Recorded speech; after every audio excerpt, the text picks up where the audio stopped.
Hi everyone, this is Eagle News. I'm Ralph Cornell in Washington. It's Saturday, April 23rd, 2022 here in the nation's capital. Our coverage begins now. The Center for Disease Control and Prevention, or CDC, has asked the U.S. Justice Department to appeal a recent decision of a U.S. federal judge in Florida. This ruling lifts a mandate requiring people to wear masks on airplanes, trains, and other public transportation, as well as in airports and bus stations. CDC, however, continues to recommend that people wear masks in all indoor public transportation settings. It says masking in the indoor transportation corridor remains necessary for public health. The health agency says it believes this is a lawful order well within CDC's legal authority to protect public health. CDC says wearing masks is most beneficial in crowded or poorly ventilated locations such as the transportation corridor. In light of this issue, Eagle News asked several residents how they feel about commuters not being required to wear masks in public transportation settings. Here are the varying opinions. In healthcare, I have totally different opinions than I do from a professional standpoint, but I think that I don't see the benefit of the mask. People don't wear the mask properly. They touch them, they touch other things. I haven't felt like the masks were a really good resource in preventing the spread of COVID, so I'm kind of happy to see the mask mandate lifted. I think we need to have interaction. We need to see each other's faces. I think that it's a good thing. I think it's important that we protect the public, especially immunocompromised patients that require public transportation or reason to be in public places, and they should feel safe to be there. I think we have better control of the pandemic at this point. We have better treatment, so we have more options for passengers in the public transportation.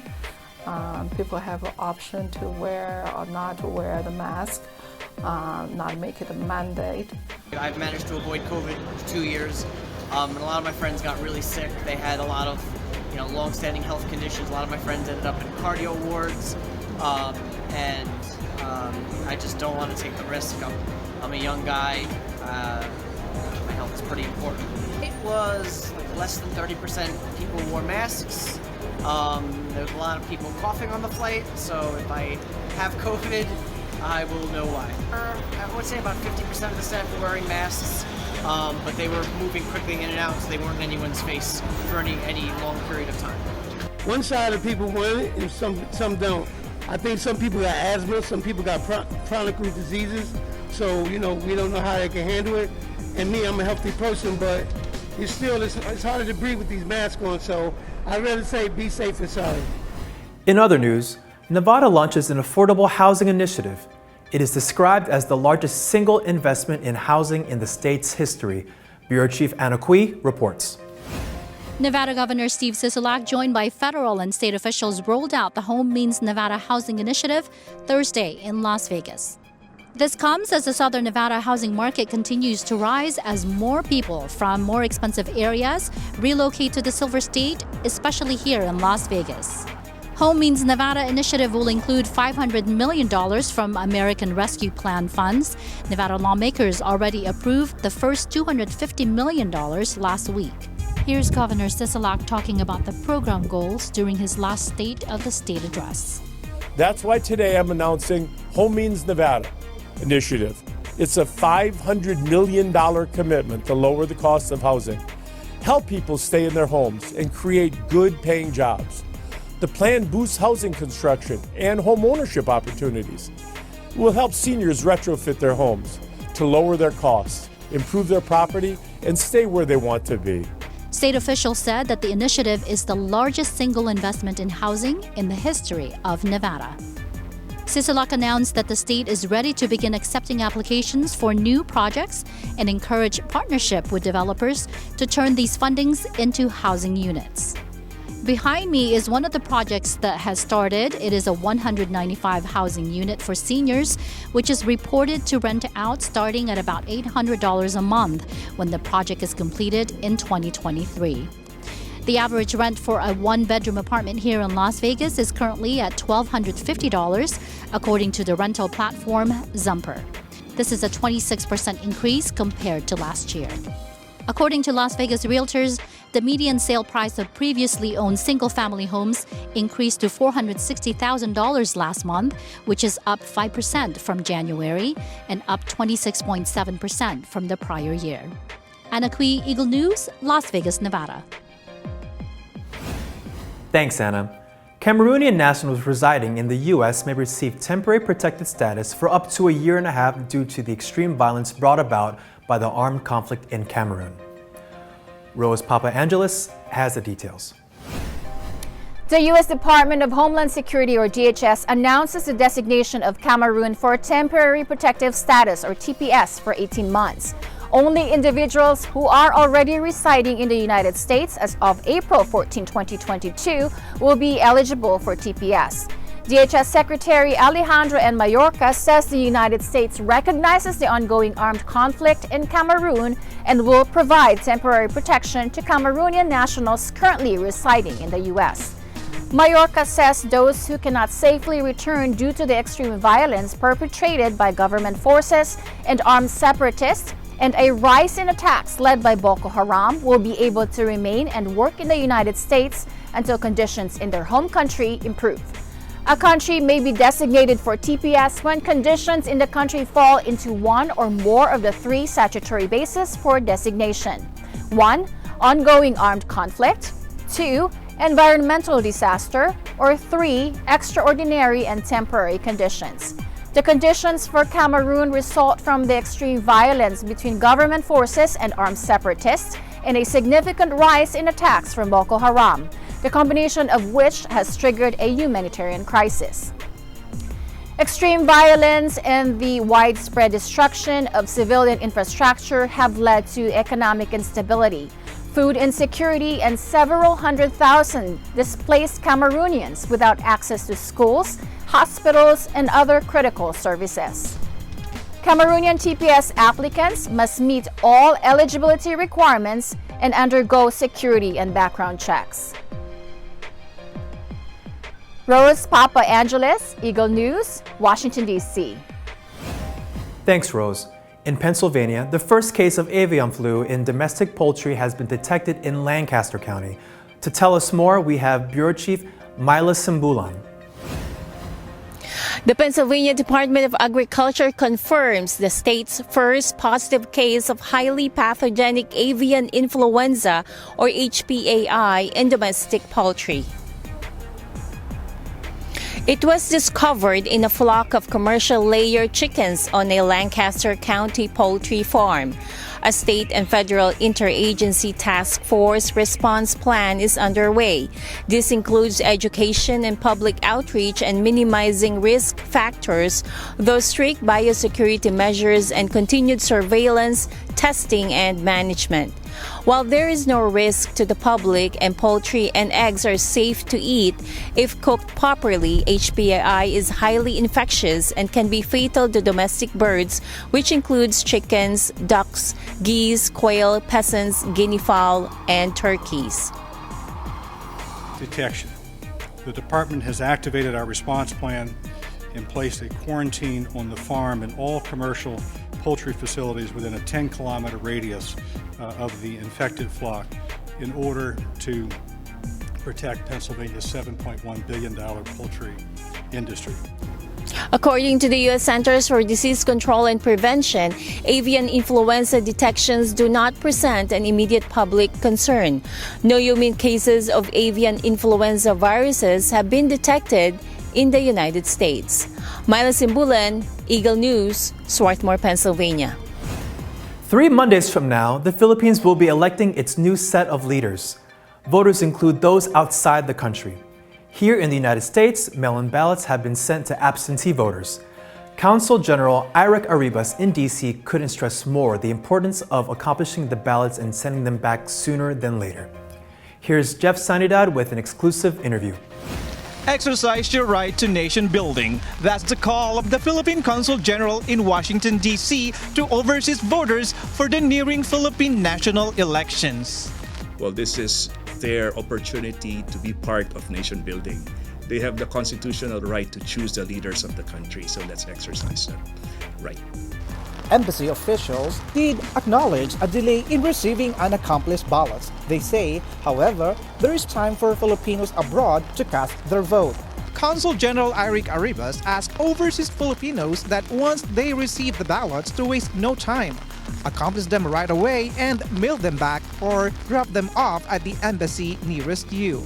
We would like to remind them that once they have received the ballot, to accomplish them and return them to us as soon as possible. We don't want our vote, the vote of our registered voters not to be counted just because it did not meet the deadline for us to receive them before they can be counted. So we just like to, as a message for everyone, to the registered voters, to make sure that there will be enough time for us to receive their ballots once they have received and accomplished them. He also explains the process of validating the accomplished ballots once received by the embassy. So from the time that we get the ballots from the post office, there's a drop box here at the embassy.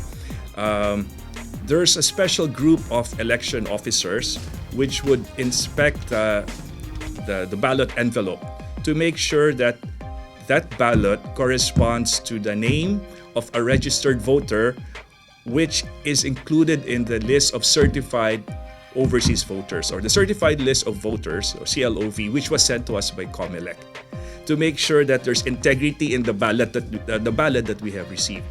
And then from that group of election officials, those ballots would now be given to another group, which will be feeding them to the vote counting machine, or VCM as we call it. And that's being done every Monday and Thursday. Data will be transmitted to COMELEC in due time. That is when, on the day that the voting or the elections will be closed, and that is on May 9th. So every step of the way, we make sure that the process is foolproof. Everything is above board, and everything is compliant with all of the guidelines that have been set by COMELEC. And about those who missed their opportunity to register for this year's elections, too bad. Well, there probably has been some, probably they didn't know that registration was going on, but registration has been going on for 2 years before the deadline was set. In fact, there was a 2-week extension of the deadline. So maybe they missed that information. So I suppose for us Filipinos overseas, it's always best to check the website or maybe the Facebook account of the Philippine Embassy or the Philippine Consulate General where they are residing at. Because all of the advisories, all of the information related to the elections, whether it's registration or the election itself, are all there. So we always would like to encourage people to check our website. Again, if I may say, philippineembassy-dc.org, so they will be updated all the time. Consul General Arribas further says he hopes for peace and prosperity for the Filipino nation come Election Day and beyond. Just peace and prosperity. It's my general hope for the country, and it's not only for this election, it's not only after the new leaders have been selected, it's for every day that I pray to God for our country. It's for peace and prosperity. Jeff Sanidad, Eagle News, Washington, D.C. Thanks, Jeff. Royalty visits Papua New Guinea for the Queen's 70th Platinum Jubilee Anniversary. Echo Orteleza Quinola reports.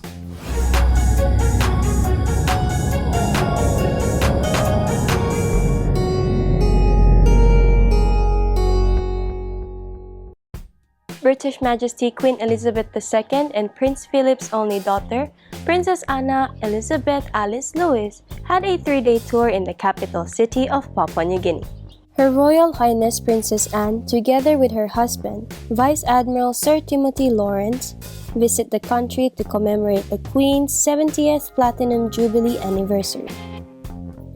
Princess Anne and Sir Timothy met the dignitaries and high-ranking officials of the land, led by Honorable Prime Minister James Marape and Governor-General Grand Chief Sir Bob Daday. The royal couple attends the opening of the National Cardiac Diagnostic Center at the Port Moresby General Hospital. meets the local business leaders and politicians, attends a wreath-laying ceremony at the Bomana War Cemetery, opens a women's resource center, visits an ambulance center, makes a stop at the National Museum and Art Gallery, Adventure Park, and meets the elder and community leaders in Hanuabada. The Royal Highness confers the award of Knight Commander of the Most Excellent Order of the British Empire to Honorable Sir John Thomas Pundari, a Deputy Prime Minister and Speaker of Parliament for the past 25 years. The tour wraps up with a state dinner at the Asia-Pacific Economic Cooperation House. Eko Hortaleza Quinola, Oceania at a glance, Eagle News. Thanks, Echo. Back here in the U.S., in a recent CDC report, the health agency says the number of sexually transmitted diseases shows an alarming increase during the first year of the COVID-19 pandemic. Bureau Chief Arlene Ocampo on this week's Health is Wealth.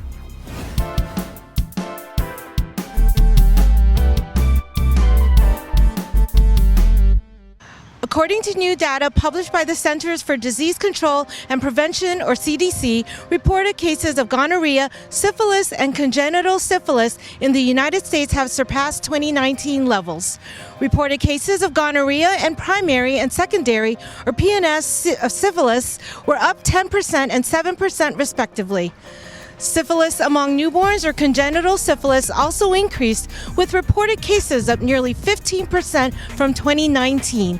CDC describes this as the clearest picture yet of COVID-19's impact on the U.S. STD epidemic. While reported cases of chlamydia have declined by 13%, the CDC says it is likely due to decreased STD screening and underdiagnosed during the pandemic, rather than a reduction in new infections. Chlamydia historically accounts for the largest proportion of reported STDs in the United States. Director of CDC's National Center for HIV, Viral Hepatitis, STD, and TB Prevention, Dr. Jonathan Merman, says the pandemic put enormous pressure on an already strained public health infrastructure. He says although there were moments in 2020 when it felt like the world was standing still, STDs weren't. Director of CDC's Division of STD Prevention, Dr. Leandro Menes, says social and economic factors such as poverty and health insurance status create barriers, increase health risks, and often result in worse health outcomes for some people. Arlene Ocampo, Health is Wealth, Eagle News. Thanks, Arlene. In other news, California proposes a no-gas-powered vehicle state by the year 2035. In Los Angeles, we have Joel Garcia on this week's Down to Earth.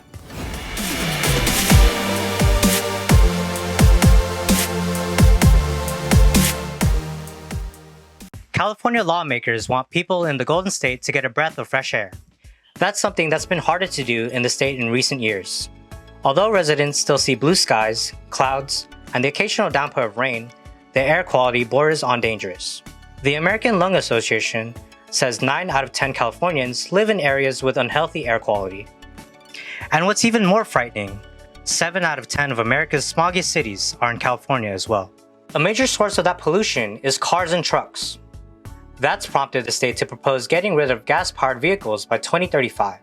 Under the plan, by 2026, 35% of vehicles would have to be powered by alternate means such as batteries or hydrogen. That will rise to 68% by 2030 and 100% by 2035. To achieve that goal is going to mean some changes. More infrastructure is needed to support electric vehicles. Right now, there are 70,000 charging stations in the state. To accommodate the demand, if this proposal is adopted, the state will have to have 1.2 million chargers. The state will also have to make sure there is enough capacity in the power grid to accommodate the demand. One factor that may overcome consumer resistance to making the switch to electric cars is a rising price of gasoline. And once it is done, both the wallet and environment should benefit. Joel Garcia, Eagle News, Los Angeles, California. Thanks, Joel. Talking about electric cars, at this year's New York International Auto Show, electric and hybrid models steal the show as manufacturers tell us what makes theirs the best choice. Bureau Chief Joanne Soriano tells us more. I'm at the auto show at the Jacob Javits Convention Center in New York to bring you the latest in automotive news for 2022. In a much anticipated return to the Javits from the 2-year hiatus because of the pandemic, this event brought major brands out to showcase their newest models and prototypes. With the rising cost of gas, it comes as no surprise that consumers are looking for economical and environmentally friendly solutions in the form of hybrids and electric vehicles. The organizers unveiled the largest electric vehicle or EV test track ever created at an auto show. Ford is one brand committed to the EV space. Ford is absolutely committed to electrification. So first we started with our Mustang Mach-E, which is 0 to 60 thrills with 0 emissions. And then next was our E-Transit, which is the backbone of business. And behind me here is the all-new, all-electric F-150 Lightning, and it will be delivered to customers in the coming weeks. For the open road enthusiast, the show featured many cars ready for families and outdoor travelers looking for their next road trip or camping adventure. So this is our all-new electric SUV, the 2023 Solterra. This is an excellent EV for a family adventure and features like X mode to help going off-road. So you can take it further off the pavement, off into the trail, off into the campground, places that most EVs can't go. One of the most exciting comebacks at the show was the Volkswagen ID Buzz. Well, the ID Buzz is our reimagined version of the classic microbus, only using an electric architecture, electric platform. This car is going to go on sale in Europe in the fall. People just love it. I mean, it doesn't matter whether it's young or old. It doesn't matter whether it's people who remember it from the flower power generation or it's young kids. Everybody seems to be happy to see the car. The show was full of interactive exhibits, adoptable pets, and even rides for the thrill seekers.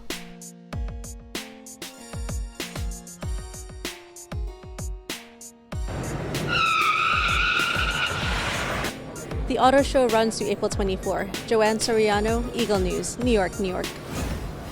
Thanks, Joanne. Now let's head to Texas, where a mom's dream becomes reality. One Asian dish at a time. Jane Kathleen Gregorio reports.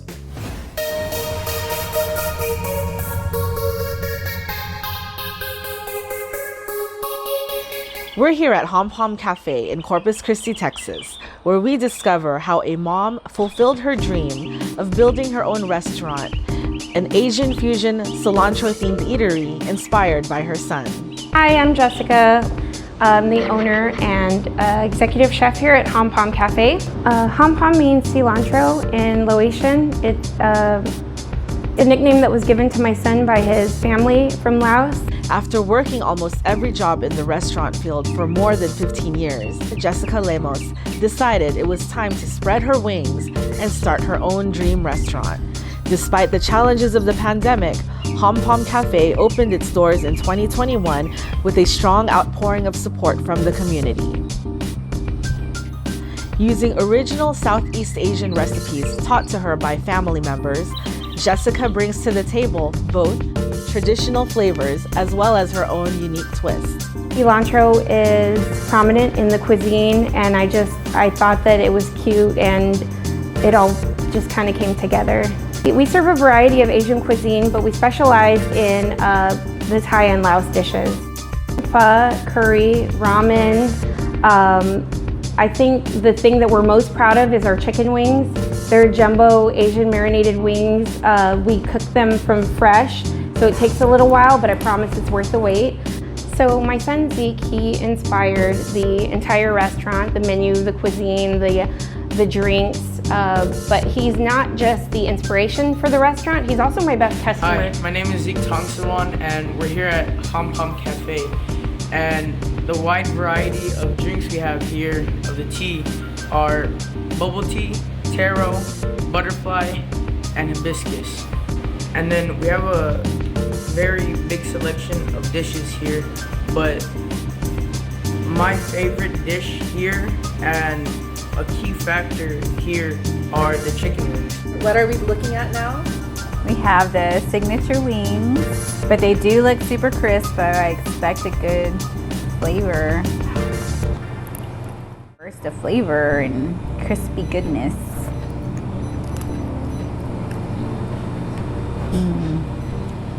It's good. What is this? What? Tiny. Oh my gosh. All right, cheers.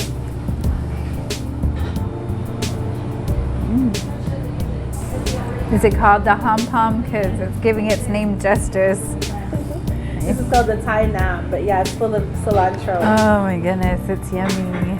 Is it like a cilantro lover's dream come true? Yes, it is, and that would be me. They just brought out the curry. So, Adriana, what can you say? It looks really, really good. It's hot, steaming. It's cold outside, so I'm pretty sure that this is going to be really good to have. That's amazing. I didn't know flavors could do that. Everything's just dancing in my mouth. So good. Thank you for introducing me. Jane Kathleen Gregorio, Color My World, Eagle News. Thanks, Jane. Are you ARMY? Fans of BTS, most of whom call themselves ARMY, flew in from different places to watch the K-pop group's Las Vegas concert. They say spending 4 tickets, travel, and merchandise is worth every penny. Bureau Chief Anna Kui speaks with some of them. BTS closed out their 4 sold-out shows here in Las Vegas this weekend. But as you can see behind me, there are some ARMY members who are sticking around to do some last-minute shopping. BTS ARMY can't seem to get enough of buying up merchandise, as they had opportunities to snatch them up before and after the concerts, and even now here at this K-pop store before they head back home. A store employee said they had been packed ever since BTS came to Las Vegas, but says these fans have been patient and even gladly complied with the mask requirement to enter the store. Some of the ARMY members have come a long way to see BTS, and even though the group's 4-day residency at the Allegiant Stadium ended, the spending of these devoted fans continues. I think the flight was 700 euros and a bit, then the hotel 400, and the concert I think Also like 600 for both days, so a lot of money. And then here you go. I Yeah, and here we go this, again. K-pop store, so another, right, couple hundred probably for No, that. 60. Oh! I almost have all albums, so just a couple left. We talked to some ARMY members who shared with us their experience, and we asked just what it is about BTS that makes it all worth it. Well, it's kind of expensive, but it's really worth it, honestly. Why do you love them so much? Well, they have helped me a lot with my anxiety, depression, loving myself. So it's really, really nice meeting them for the first time. I just love their music and their personalities. They are so down to earth, even though they are really big. They're really funny, really kind. I love everything about them.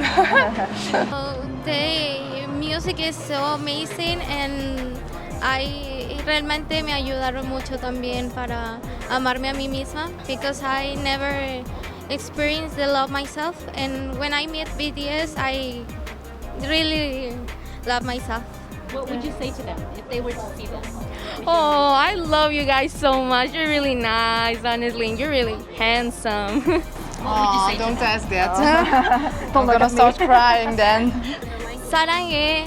I would say thank you for being the light in my life, for bringing all your music, for...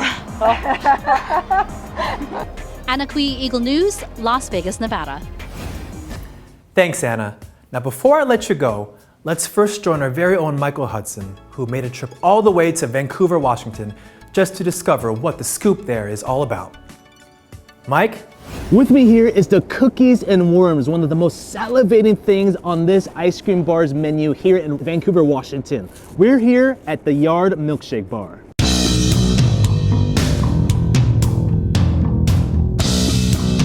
The Yard Milkshake Bar was created by the husband and wife team of Logan and Chelsea Green. After years of working in the ice cream industry, they decided to open an ice cream shop in 2017. Known for the crazy specialty milkshakes, it has since kept growing in popularity and demand. They currently have 19 operating locations across the United States. I constantly heard great things about this place and I had to try it for myself. All right, guys, so we have the cookies and worms here, and this thing is absolutely insane. I mean, you see the gummy worms here, you have the cookies and cream ice cream, you have whipped cream on top, sprinkled with some chocolate and other chocolate goodiness. We have some marshmallows, and right here, the owner told me that this is a chocolate cake pop. I mean, I don't even know where to start on this, but let's dig in. Get a little ice cream here, get the marshmallow. Oh man. Sugar overload.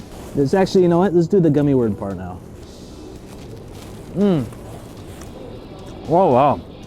Honestly, I've never had a gummy worm and ice cream mixed together before, but pretty interesting taste. Now, let's get the cake pop.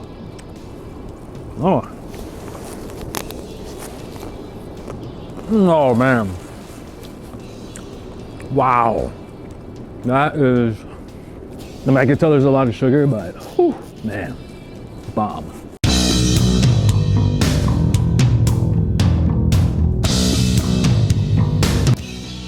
Michael Hudson, Eagle News, Vancouver, Washington. Thanks, Mike. View, like, share our other shows. City Limits with Alan Basiliahe. Connected with Dr. David. Take a seat and join us with Anna Kui. Plate Date with Mike Hudson and friends. Plus, Journey Stories of Filipinos in Canada with Kathleen Cruz. Follow us on YouTube, Facebook, and Twitter at Eagle News Live. I am Ralph Cornell. Happy weekend, everyone.